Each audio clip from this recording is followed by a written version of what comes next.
മറ്റ് standing committee ചെയർമാൻമാർ, പ്രിയപ്പെട്ട മറ്റ് പഞ്ചായത്ത് അംഗങ്ങൾ, സെക്രട്ടറി അടക്കം നിർവഹണ ഉദ്യോഗസ്ഥന്മാരെ, വിവിധ രാഷ്ട്രീയ പാർട്ടി നേതാക്കന്മാരെ, പ്രിയപ്പെട്ട സഹോദരി സഹോദരന്മാരെ, സുഹൃത്തുക്കളെ, 2026-2027 കരട്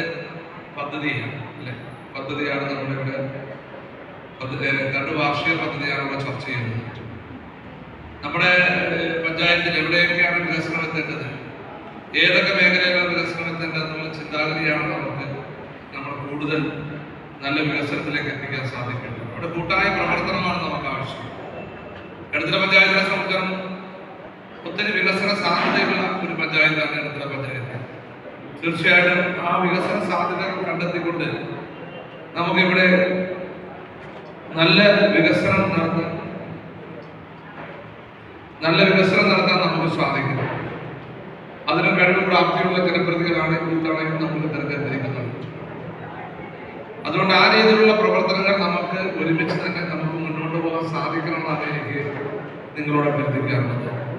നമുക്കറിയാം, ത്രിതല പഞ്ചായത്ത് സംവിധാനം ഗാന്ധിജി കണ്ട ഗ്രാമസ്വരാജ്, ആ ഗ്രാമസ്വരാജാണ് നമുക്കിവിടെ നടപ്പിലാക്കിക്കൊണ്ടിരിക്കുന്നത്.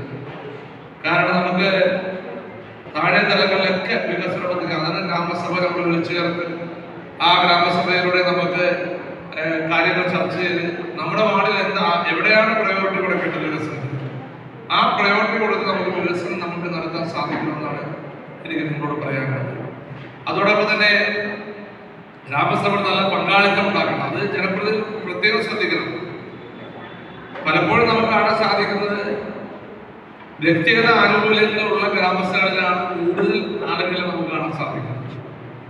മറ്റു പദ്ധതിയെ ചർച്ച ചെയ്യുന്ന മറ്റുള്ള സ്പെഷ്യൽ ഗ്രാമസഭ വിളിക്കുമ്പോൾ പലപ്പോഴും മെമ്പർമാർ വലിയ പ്രയാസപ്പെടാറുണ്ട്. അതിനിടെ കാര്യം കൂടുതൽ പരാതി പറഞ്ഞു കഴിഞ്ഞാൽ പിന്നെ പറയേണ്ട ഗ്രാമസഭ മാറ്റിവിടും, കോടതി മാറ്റിവിടും. അപ്പൊ അതൊക്കെ ശ്രദ്ധിച്ചുകൊണ്ട് കൂടുതൽ ജനപങ്കാളിത്തം നമുക്ക് ഉറപ്പുവരുത്താൻ സാധിക്കും. കാര്യം മെമ്പർമാരും